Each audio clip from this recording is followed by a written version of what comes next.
Hi there, welcome to Top 10 New ULC Characters. You might have remembered me from some of my, bad videos.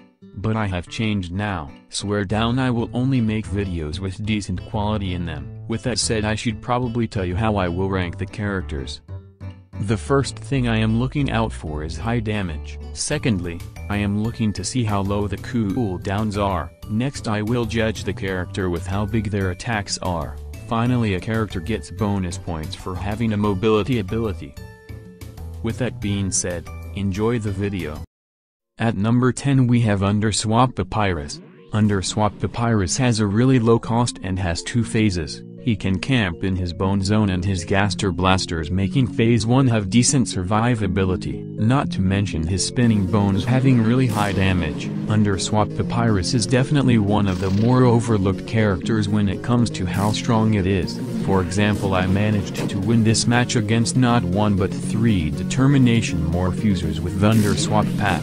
The phasey skin pretty much just increases the survivability of phase 1. The damage is pretty high, and the cooldowns are pretty low, but Underswap Pap is quite restricted with his movement. In terms of area control, Underswap Pap phase 1 isn't too bad.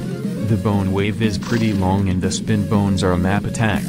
That's all for phase 1. Now it's time for the real deal.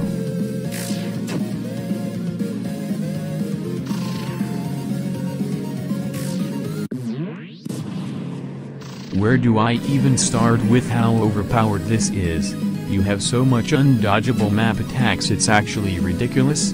Phase 2's damage is about the same, but the cooldowns on your attacks are much higher. Underswap Pap's area control is one of, if not the best in the game, not to mention you have much more freer movement. And with the phasey skin you get even more map attacks. At the start of this phase you can spam everything and pretty much get a guaranteed kill. That's all for Underswap Papyrus. Time for the next character.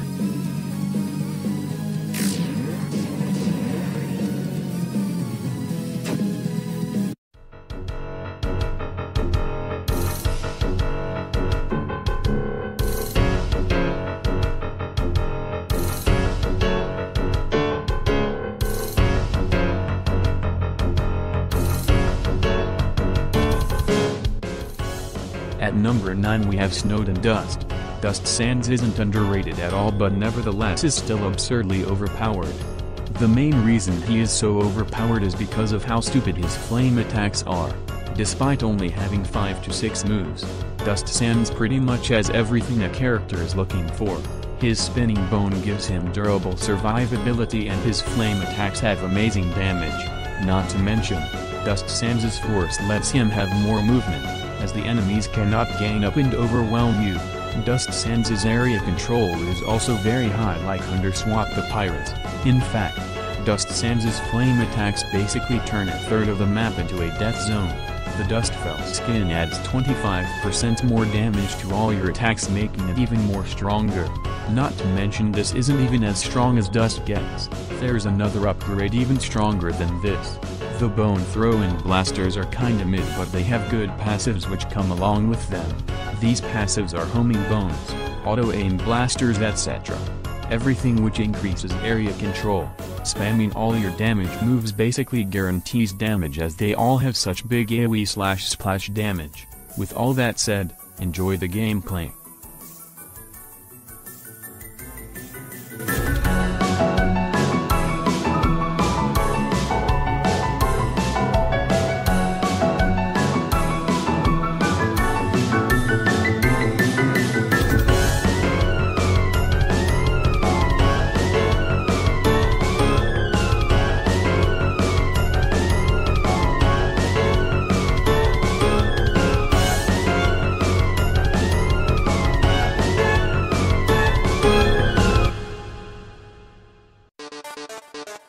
At number 8 we have Hard Mode Sands. Hard Mode Sands has very high survivability and consists of 2.5 phases. In phase 1, Hard Mode Sands is basically immortal, but for the sake of the video and because I was lagging I decided to go phase 2. But if you just spam spin bone, force and multi-bone zones you cannot get hit. In phase 1, Hard Mode Sands' damage is not the best and the moves are hard to land. the cooldowns are even worse. But hard mode Sans' survivability in phase 1 is so high. In terms of area control, hard mode Sans offers quite a few map attacks which increases the intensity. His bones and blasters passive makes up for how little his damage output is and allows him to get more hits. However, as shown in the video, hard mode Sans is incredibly weak to ranged weapons and projectiles. But that's not what really makes this character so overpowered. It's his next phase which gets him a space on this list. With that said, enjoy the gameplay.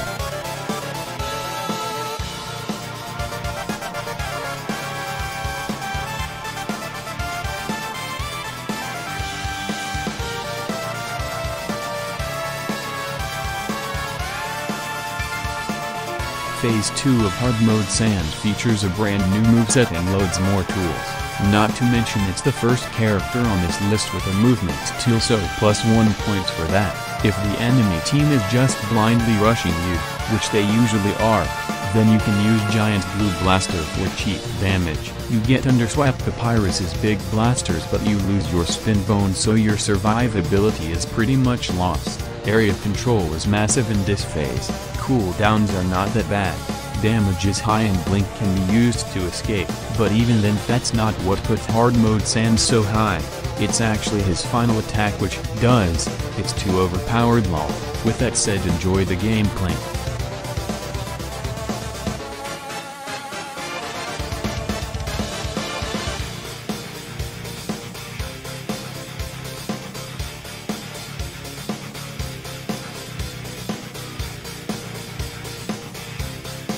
I can't lie, this attack carries this character so hard. You can win entire games with this attack alone.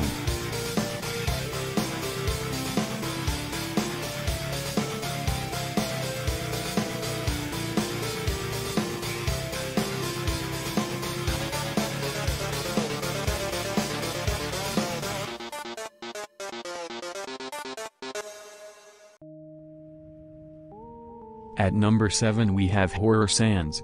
When I made this list I honestly forgot about Horror Sans, but after seeing how stupidly OP the Bleed was, he had to be on this list.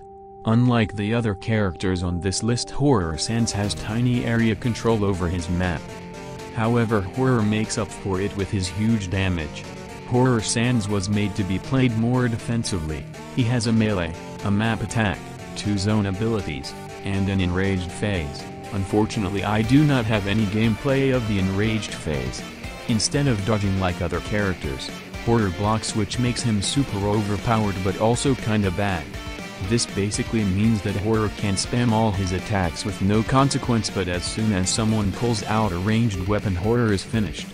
That being said, Horror's Bleed does kinda carry him. It stacks and deals 8 to 15 damage. Not to mention his enraged phase has a one-shot. Horror has a melee weapon, meaning that he's pretty much deadly anywhere in the map. But when he's near the top is when he is most deadly.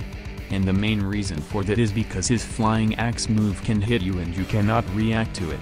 Also, the axes deal bleed. Walking into a bear trap is basically a one-shot. Horror can combo you by spamming all of his moves whilst you are slow. Stacking bleed. Bone Smash is also crazy luck based. When you use it, there is a chance a spike might hit the enemy. And if it does, that's free 8 to 15 damage. With that said, enjoy the gameplay. At number 6 we have Disbelief. Disbelief has 4 phases, but to be honest, you are going to win the game with the first 3. People severely underestimate how overpowered phases 1 and 3 actually are. Like the block plus spin bone combo is extremely easy to land in phase 1. Disbelief does actually have pretty high survivability in phase 1 if people don't constantly force rush. Your cooldowns are very low in all your phases apart from phase 3, but I will talk about that later. Disbelief's bone whack move is so incredibly useless. The enemy team can jump over it and it moves slow. Your best move by far is your spinning bone because it lets you camp and you can use it to one-shot. Your block is also versatile as you can use it to push enemies into corners and attacks, allowing free damage. I wish I could say Disbelief phase 2 was any good, but to be honest with you, it's pretty bad. Treat this phase as an excuse to kill anyone with low HP because they get full healed in the next phase. Spam all your moves and try to aim your giant blue blaster. It doesn't do much damage but it stalls the enemy. The damage in this phase is pretty high but it's so easily avoidable if the enemy team has more than 3 IQ. The cooldowns are extremely high as well. Treat your moves as one-time use moves. It is recommended to just waste all your stamina so you don't accidentally die in phase 2. Personally, I recommend you camp at the bottom of the map. Never do this with other characters, so that way your colored bones hit. With that short description of phase 2, let's move on to phase 3. This is the main reason why Disbelief was on the list. Okay, GG when the hitboxes on your attacks are really buggy and linger at times, and your damage is beyond overpowered. Your survivability here is well, infinite, since you can't actually die here since you're invincible for like 3 minutes. Your gray platform attack is impossible to dodge and deals around 100 to 150 damage depending how lucky you get. Your other moves are kinda mid, they have such huge cooldowns and global cooldowns that they just suck. But besides the cooldowns, the area control is just huge and the character is overpowered in general.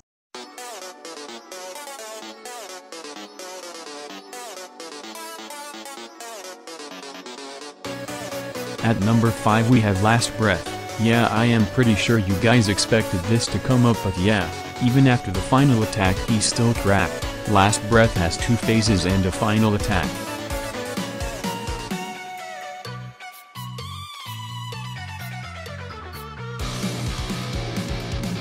Phase 1 Last Breath has amazing area control, loads of map attacks, and pretty good cooldowns. His damage is still pretty mid after the damage revamp but you can still get quite a few kills in phase 1. You can also use Force to fling people into attacks for free damage. It is also pretty easy to camp and regain stamina with Last Breath because of how easy it is to camp in your moves. Combining auto-aim blasters with your map attacks at the start is a good idea because it pressures the enemy into getting hit. Your bone throw is your main source of damage once your map attacks are on cooldown, but unlike hard mode Sans Last Breath's first 2 phases are actually super strong and can win games by themselves. With that said, enjoy the gameplay.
Phase 2's damage is slightly higher and the cooldowns are slightly better, but you have way less attacks. I can't really talk much about Phase 2 since once you use your map attacks they go on cooldown and you either win or you go to the final attack.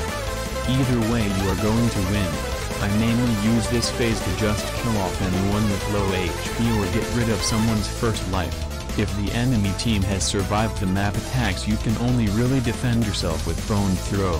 Oh yeah, not to mention you do not regenerate stamina. With your karmatic resistance upgrade you get buffed depending on how low your stamina is, so that's a positive. But if they do survive all that, well, they won't survive much longer after your final attack plays. With that said, on to the final attack.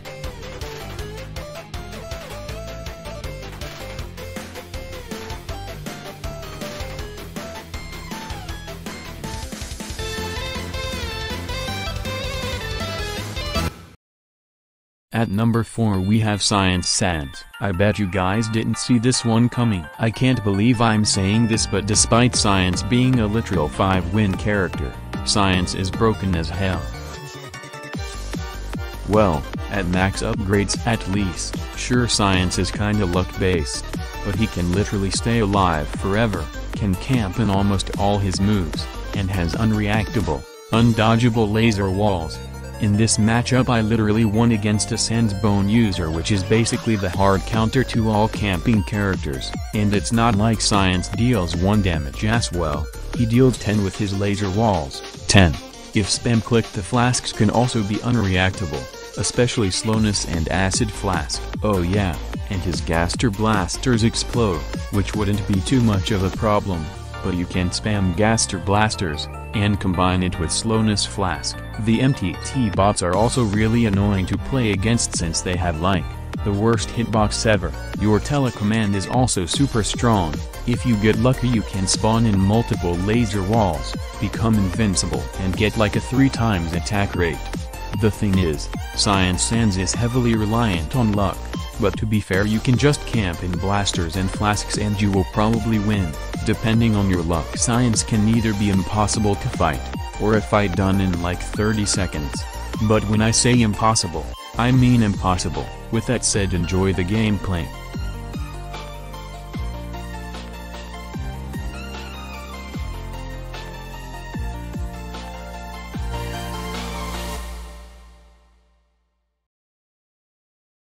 Hey, looks like we are at the top 3. If you watched the whole video this far, thank you so much. Comment if you like this sort of video and what I can improve on next. Now I'm gonna do a recap of all the characters, and give them their ratings like I said I would in the intro. But since this video is already like 20 minutes, I'm just gonna speedrun it, okay?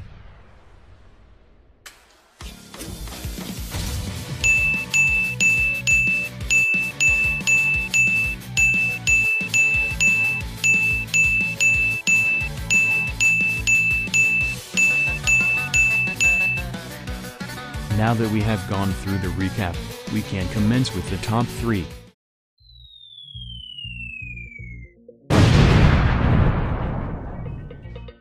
At number 3 we have Fellswap Emerald.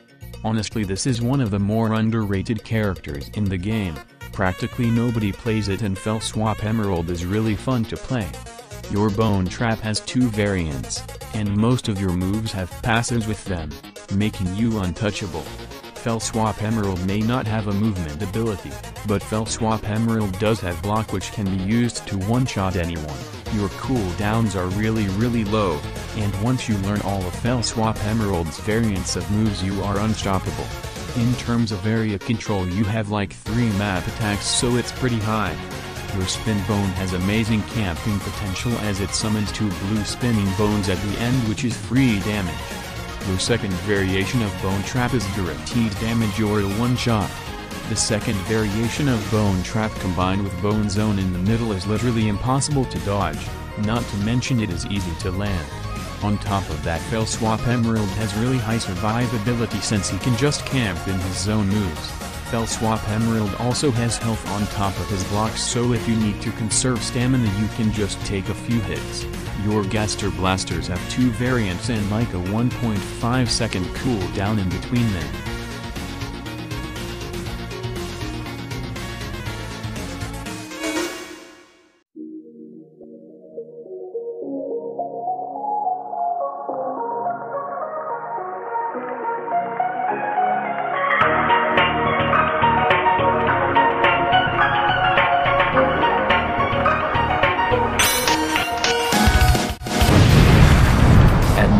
We have Waterfall Dust. Waterfall Dust is clearly overpowered and has an insane moveset. Waterfall Dust can deal insane damage and also camp in like 5 moves. He has high damage, low cooldowns, amazing area control, and he can also stall.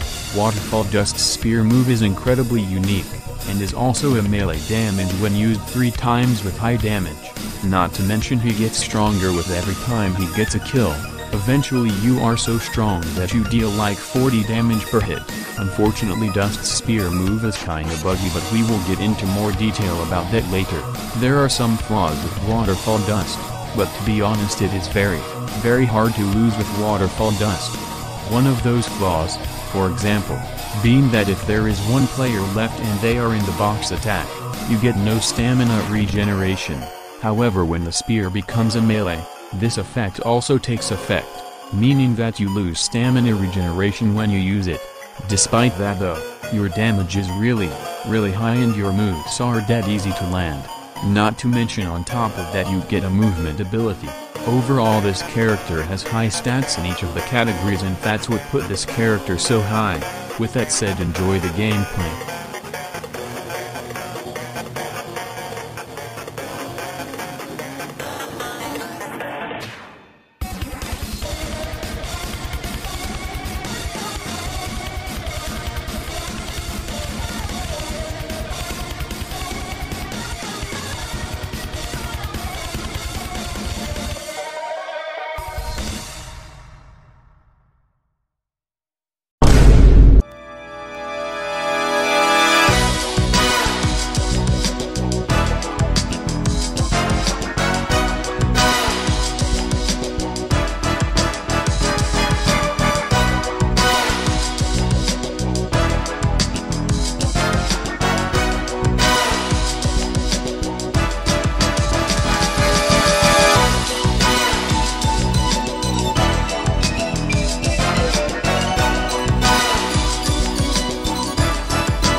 At number 1 we have Outer Sands. Pretty sure you guys expected this to come up.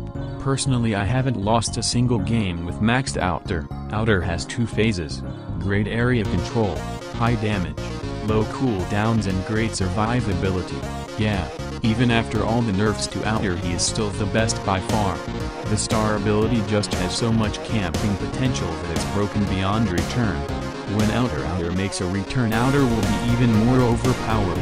Bone Rain and Meteor also frequently hit enemies, which adds to the damage. Finally, on top of that, Outer has a second phase just to make sure you win. With that said, enjoy the gameplay.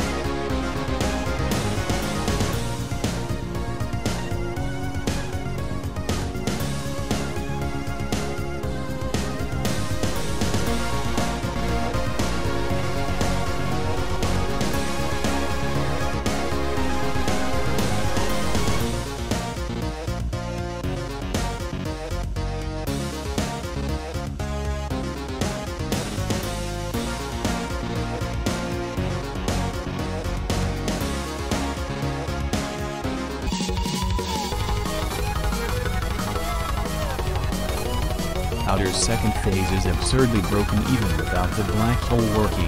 The Meteor is buffed, Bone Rain is buffed, Star Drop is buffed, everything is super overpowered. The best thing about Outer is that you get increased jump height. Your Star Spin move gets 2 more stars, which basically guarantees damage. Overall it's the best character. Outer has high area control, damage, movement and low cooldowns. And that wraps up the top 10 characters. Enjoy the gameplay.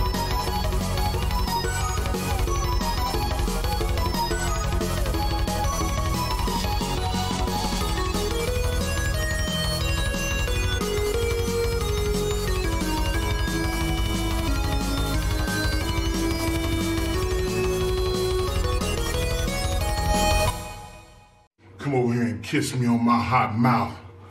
I'm feeling romantic.